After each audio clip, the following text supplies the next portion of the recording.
All right, so here we are in Unit 6. So this is kind of what the plan is for the rest of this school year. So we're going to really talk about two things. There's two concepts left, but we're going to talk about that in this unit, Unit 6, Unit 7, a little bit in Unit 8 and Unit 9.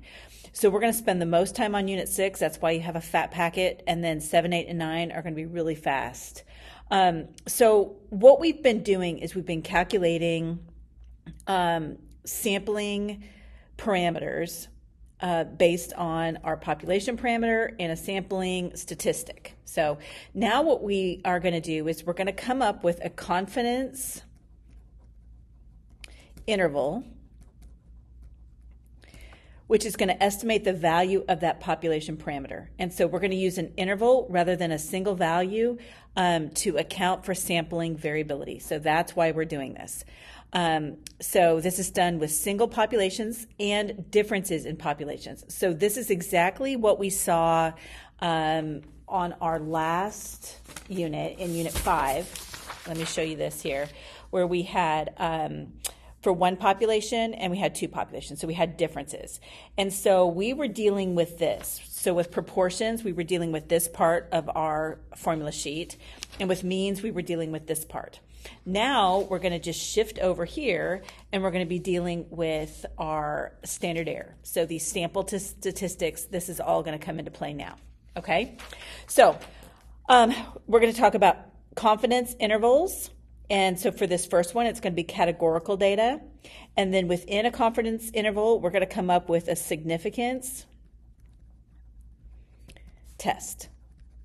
And the significance test tests the claim about a value of a population parameter. It decides if there is evidence supporting a claim and whether it's likely or unlikely. So we've been saying likely or unlikely all year, but now we're going to have actual data that's going to tell us whether it's likely or unlikely. Okay? So if we want to estimate the value of a parameter, and our parameter, remember, is going to be P, and we talk about this in the last unit as a proportion. So if we want to estimate the value of a parameter from a population, we can take a sample and use the sample statistic, which we know here is going to be P hat, to estimate the value of P. Okay? But we know that selecting different samples will yield different values of P hat.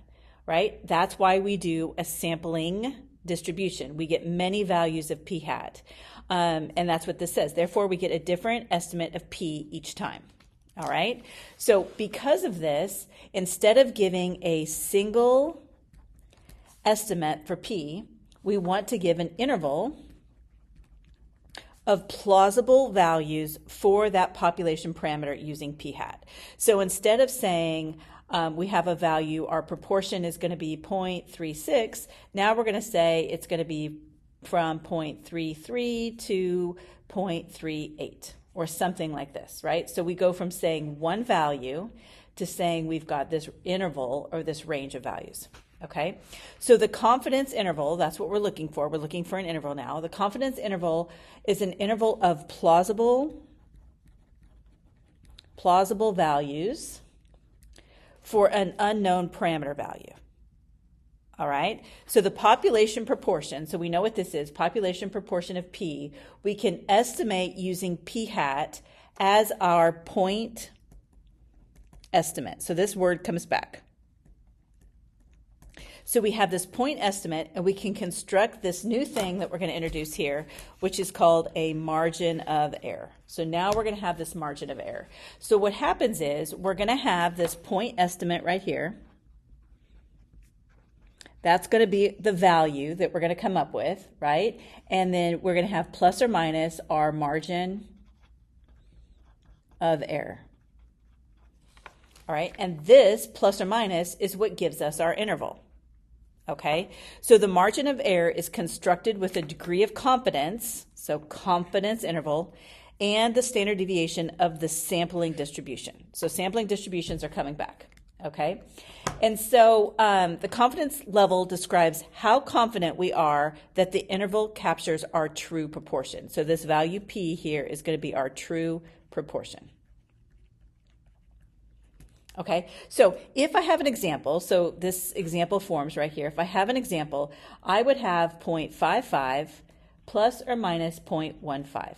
So this 55 would be my point estimate. So this would come from my p-hat, right? Or from however I'm getting my data. We're gonna figure out where this comes from. And this 0.15 is gonna be my margin of error. So we can write it this way. This is an acceptable way. Or if you plug this in your calculator, you see that you get from 0.40 to 0.70. So this would be our interval notation. Or we can write it 0.40, and then I have 0.55 plus or minus 0.15, and this is going to be 0.70. So what you're going to see is these two are going to be the most common way that we do this. Okay, so when we have this confidence level, so let's talk about, we're talking about intervals. So the interval is this range of values. So we have an interval which is our plausible values for the whole parameter. And then we're going to have something that we're going to call the confidence level.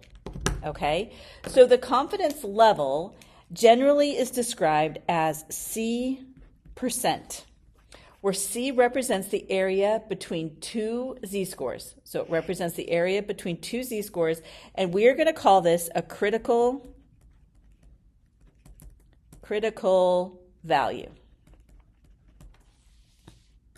Okay, so what we have here is this C percentage. We are usually going to see this between 90 and 99%. So, for example, a prob will say we want to find our interval of values with a 95% confidence level, right? So we want to make sure that we're 95% confidence that we're going to capture the parameter that we want within the interval. I'm going to say that again. We'll have this confidence level. So we'll be some percentage, let's just say 95% confident that we're going to capture our parameter, whatever parameter we're looking for, within our confidence interval. Okay, so this is going to be the area represented between two z-scores. So let's flip this over, keep going. So what this says is the critical value is the z-score that sets the boundary for our confidence, which is how many standard deviations we want on either side. So here's what we know we have. So we've got some sort of normal distribution here, right?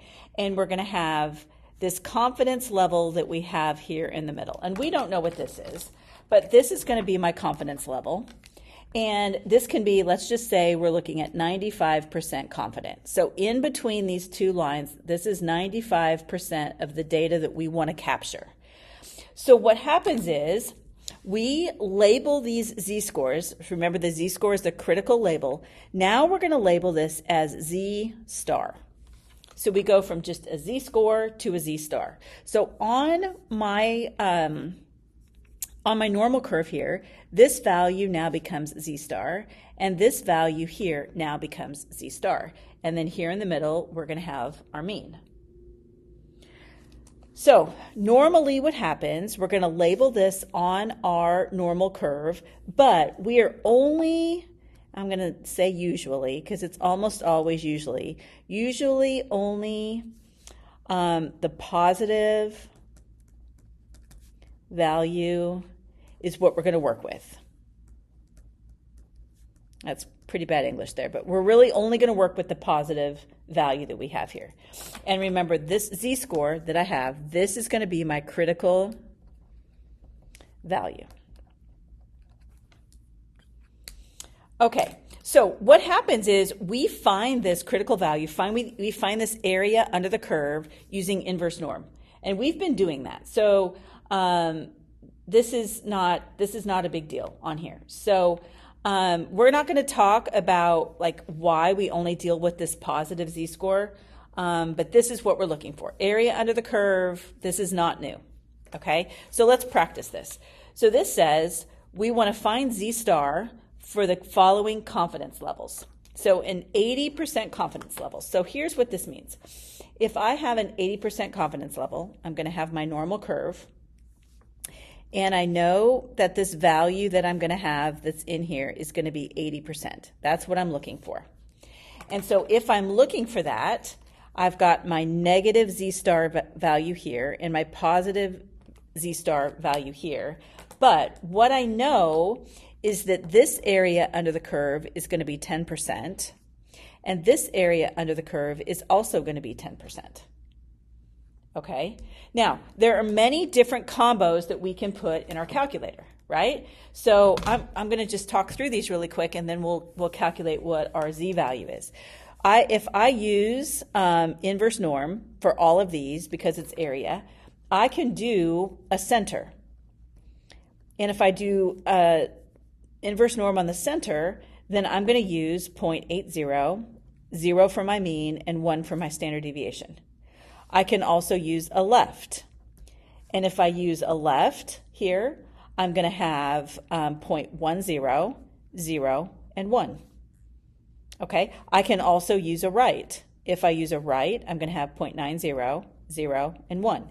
And remember, what this is this is telling us the area under the curve. So it doesn't matter which one of these we use. We just have to make sure we get the right values. So if I look at this and I do inverse norm down here, and I'm going to say, I'm just going to do this top one, so 80%, because I'm looking for a z-score. My mean and my standard deviation are 1. I'm going to leave that as my center, and what I get is this value. So this says that my negative value down here is negative 1.28, and my positive value is 1.28, which makes sense because we know that this is symmetric. Now, all we have to do is list our positive z-star. So my z-star value here is going to be 1.28. And you're like, okay, how is this any different than just a regular z? And right now it's not. But we're coming into how this z-star value, this critical value, is going to play into our calculations. Okay, so with this confidence level, and this is something else, actually. Let me bring this up real quick. So it doesn't matter what the context of the problem is. When I find an 80% confidence level, this is always going to be my z-star. It doesn't matter what context we have. So with this next one, if I look at this, now I want 90% of the data. So this is going to be 0.90 here in the center. And when we calculate z-star on this guy, I'm going to get 1.64. Okay, and if you want to use this, this is going to be 0.05% of the rest of the data, and this is going to be 0.05. And that really doesn't matter if you use your center. If you're going to use your left, you need this value that's right here. Okay, and then if we go down here and do 95% of the data, and let's do this one, because this one means something. So if we do this, and we want 95% of the data, so here's my mean. So 95% of the data is this, right? So this value right here is 0.95. And what I'm going to do is I'm going to do the same thing. I'm going to do inverse norm. And when I do this, I want to find 0.95. I'm going to do the center still. And here's what I get. I get z-star is 1.95996. Okay, now here's why I wanted to do this one. So we know this value of 95, it should pop into your brain. And what happens is, if you remember back into our empirical rule, we have 68, 95, 99.7 are our three values. These are our three standard deviations, right? So what I have, my mean, I have a standard deviation of 1, I had a standard deviation of 2, right? So standard deviation of 2 captures 95% of the data. If I have a standard deviation of 2 and I get a z-star of 1.95996, well, this is almost 2. So this is how we can prove our empirical formula if we're looking at this particular confidence level. And then when we have this value of 99, so now we're clear out here, we have 99% of the data, what you're going to find is you get a z-star of 2.58. Okay. Now, you don't need to draw the curve or show your calculator calculations when you construct a confidence interval. Okay. So, no curve or calc speak to construct your confidence interval.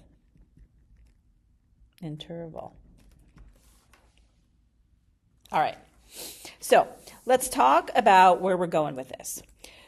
So what we're looking for is this long-term capture rate. And so what we're saying here is that we've got a C% confidence interval. So those are what we were just calculating. So we had an 80, 90, 95, 99% confidence intervals that we were looking at. And the interval of, like we just mentioned, you're going to see this, plausible values. So that should be one of the key terms that you're using when you do your justification. So it's going to be an interval of plausible values for a parameter. The interval is calculated from our sample data. And the confidence level gives us this long-term capture rate. So if you remember a few units ago, we said if we run this many, many times, well, that's what we're doing. This confidence level, we're back to many, many times. So this is our long-term capture rate. Okay, so what this means is that C% of all possible samples, we are going to get this value if we repeat this process many, many times. All right, so this repeating this process many, many times, this becomes our sampling method. Now, what's important here is that the interval captures the true parameter value. This is not a probability. All right, so we're not looking at the probability. Okay, so what does this confidence interval look like? So here is an example of a confidence interval right here. So for example, what we're saying here is that we want to capture a 0.7% confidence or 0.7% value within our confidence interval. Okay, so this right here, let's see, how do I do this? Let me do it this way. So this right here is my confidence interval. Now, I'm running this many, many times. So all of these are different confidence intervals. And this value right here is my p-hat for that particular simulation. So we were to run a simulation and gather sample data, we would get various confidence intervals due to the changing value of p-hat. So I run this confidence interval, here's my value of p-hat. I run this one, here's my value of p-hat. I do it again, here's my value of p-hat. So what we're looking for is if we want a 95% confidence interval, that means that we want to capture this data, we want to capture within our interval 95% of the time. Okay, so what we see is if we look at this red one right here, our interval of ranges within this sampling distribution is not captured. See, here's my dotted line at 7.7, and this value here did not capture P. So if we were to look at this and run this over and over and again, what we're looking for is we're looking for the intervals. Now this is just an example. We're looking for the intervals that capture our population parameter of 0.7. And we see that we would have done this 95% of the time where we did not capture P in those two. So that's kind of conceptually what all of this means. Okay? Now, this is really important. So these are your justifications that we're going to have for this. And these are just completely random examples over here. So what we're going to say, so for confidence interval, confidence level, these are different, right? So our confidence interval, we are C% confident that the interval from blank to blank captures the parameter, whatever we're looking for. So here are a couple of examples. So because of the snowstorm, we didn't get to do our check mark activity, but this was assuming we were going to get to do that check mark activity. So what this is going to say is we are 95% confident that the interval from 0.4 to 0.98 captures the proportion of check marks in our population. Okay, so we're saying 95% confident that the interval from 0.4 to 0.98, so this is a great big interval, right, captures what we want. It comes from this. Okay, now our confidence level is a little bit different. Now this value, hold on, let me go back to this real quick. So what this is saying is that we have this from 0.4 to 0.98. We can also say that we are percent confident plus or minus our Z star. Okay, now it doesn't say that over here. I'll give you an example here in a few minutes of what this looks like.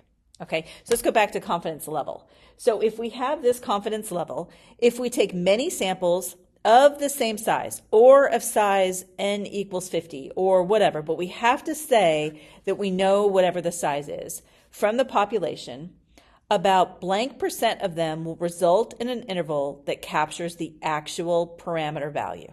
Now you can say actual, you're going to see a lot of times you see the word true parameter. Either one of those work. Okay, so this is what this would look like in context. If we take many samples of size 10, so same size 10, from the population of 100 cards, about 95% of them will result in an interval that captures the true proportion of check marks in our population. Okay, now we can say this 95% right here, so this can be our level or our capture rate, CAPTUR, capture rate. Okay, so on a given problem, you may be asked to interpret the confidence interval or the confidence level, or maybe both. Okay, so be sure you understand the difference. The confidence interval gives you a set of plausible values for the parameter. So up here, values between 0.4 and 0.98. The confidence level describes the long-term capture rate of the method. If we were to do many samples, we would capture 95% of the results. All right. Now, what we're going to see here for conditions to set this up is this is going to look really familiar. All right, so confidence interval is constructed with sample data. So the distribution we will be using is the sampling distribution for a sample proportion. So we're going to be using the same things. So for random, we're looking for an SRS. Now, if it's not a simple random sample, remember this can also be random assignment. All right, we're looking for it to be independent. So independent is our 10% condition. This hasn't changed. So we know that our sample size has to be less than or equal to 10% of our overall population. And if it tells you that it's an experiment, this is not necessary.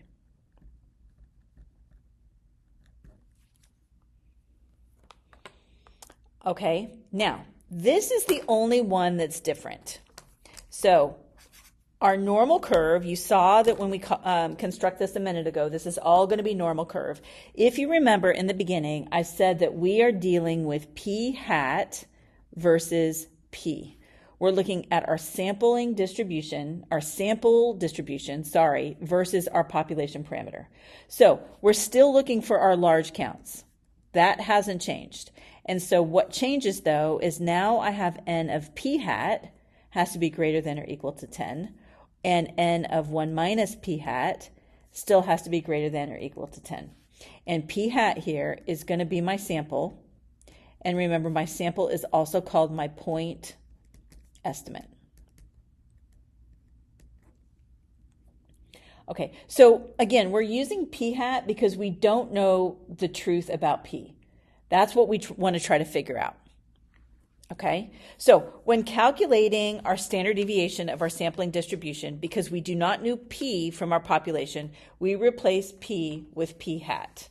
Okay, so what we know is that this is our sample data. Okay, the resulting quantity here, as we do this, is known as the standard error. So we went away from standard distribution, and now we're using this term of standard error. So we have an error that goes between all of our different samples. So we saw that right here, right? So these are all going to be a little bit different, right? Because they're all different, we have standard error, right? Very similar to standard deviation.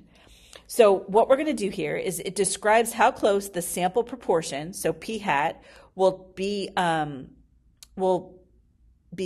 typically be.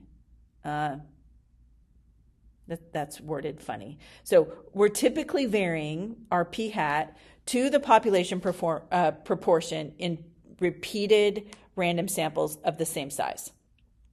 So what we have here is now we have something that we're going to label as SE, SE of P hat. Now, this is going to stand for standard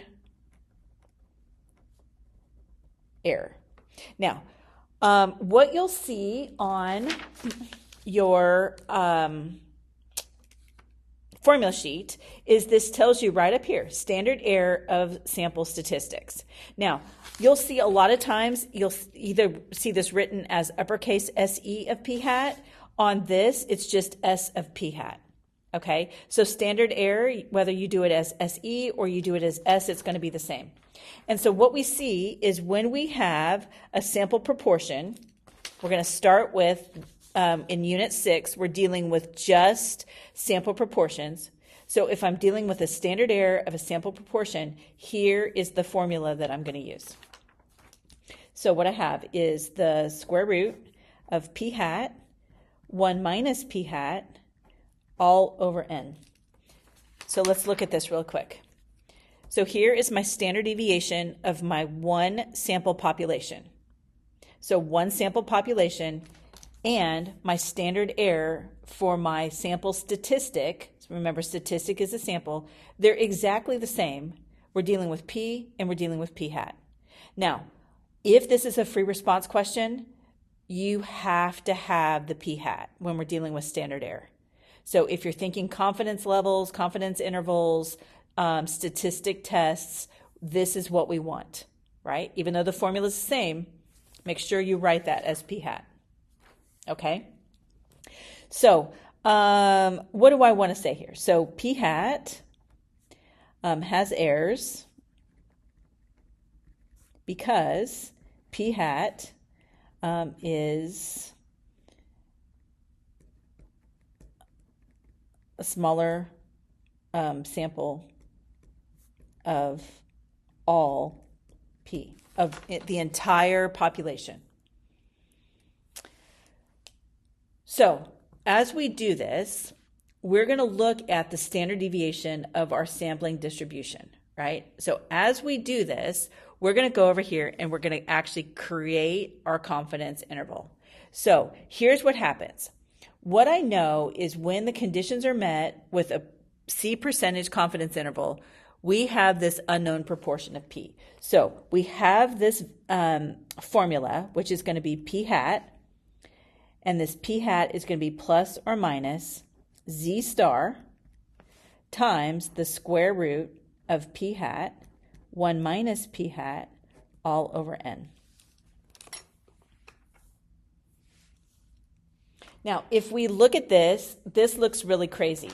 And so what we're going to do is we're going to go back to our formula sheet, and I'm on the other side.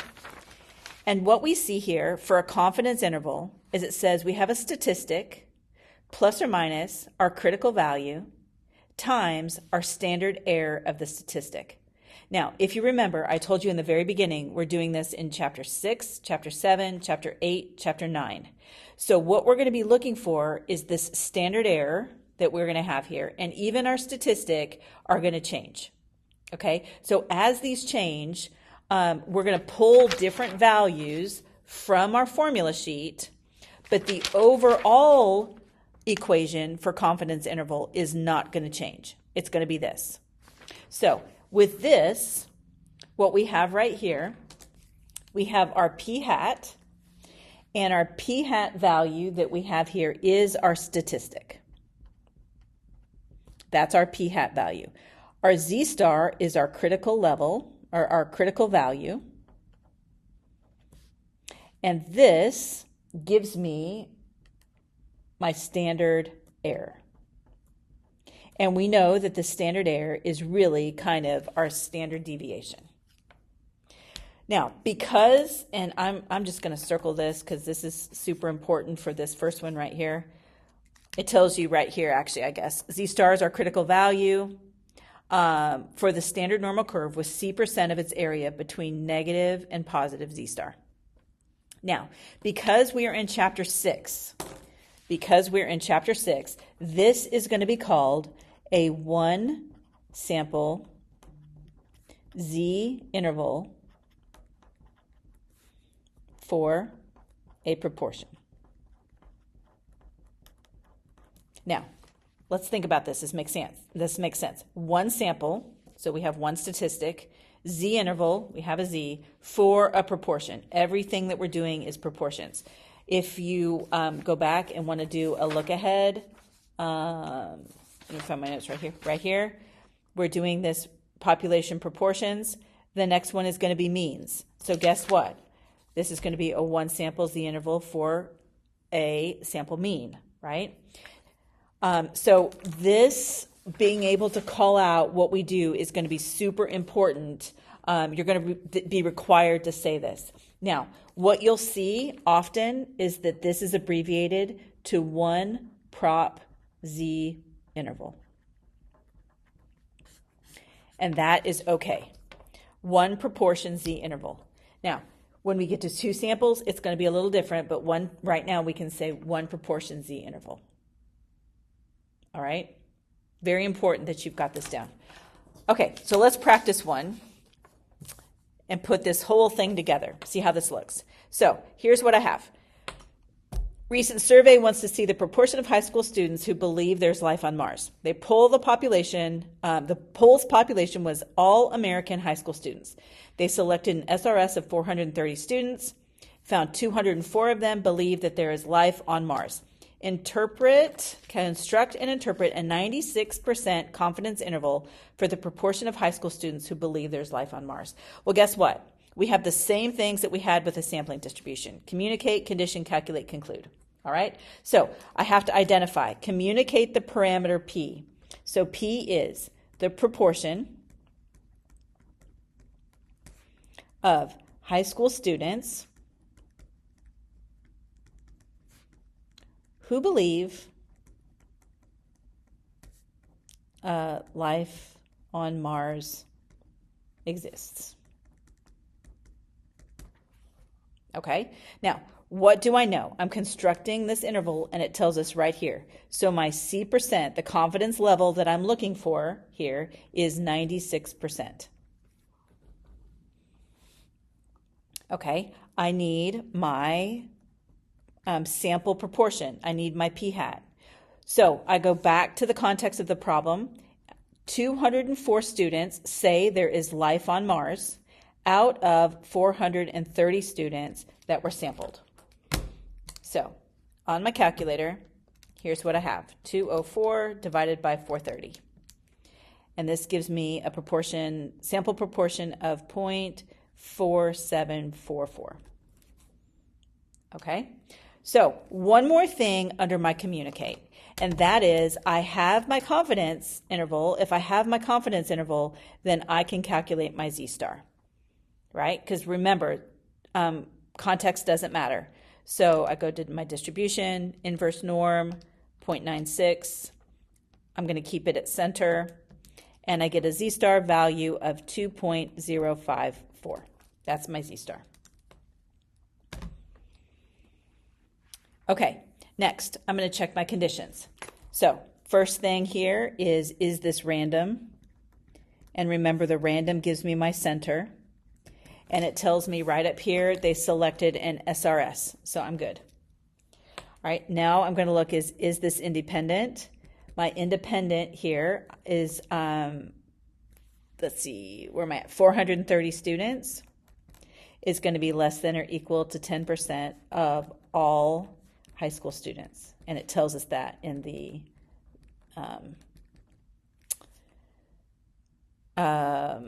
context up here. Polls proportion of all high school students.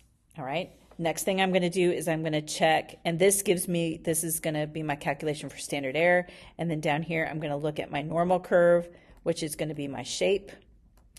And what I want to know is 430 times my population parameter, so 0.4744.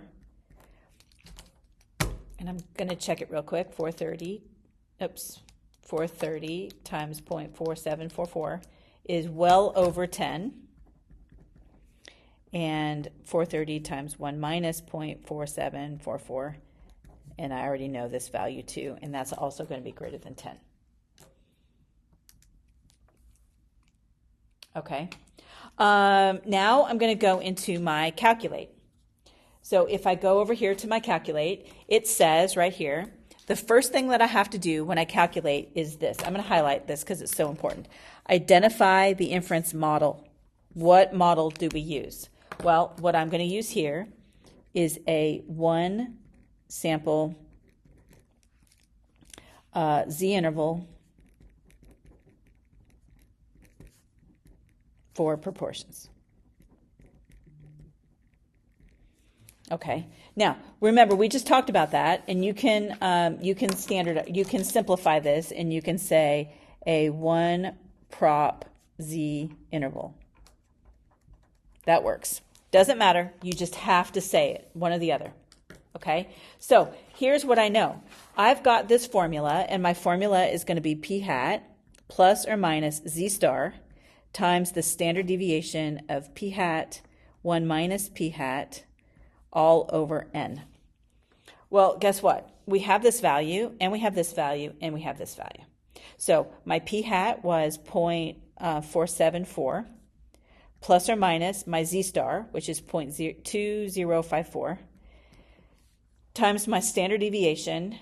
Actually, I'm going to stop calling this standard deviation because it's standard error, 0.474 times let me see if I can do this in my head, 526 over my sample size, which was 430. Okay, so if I plug this in my calculator,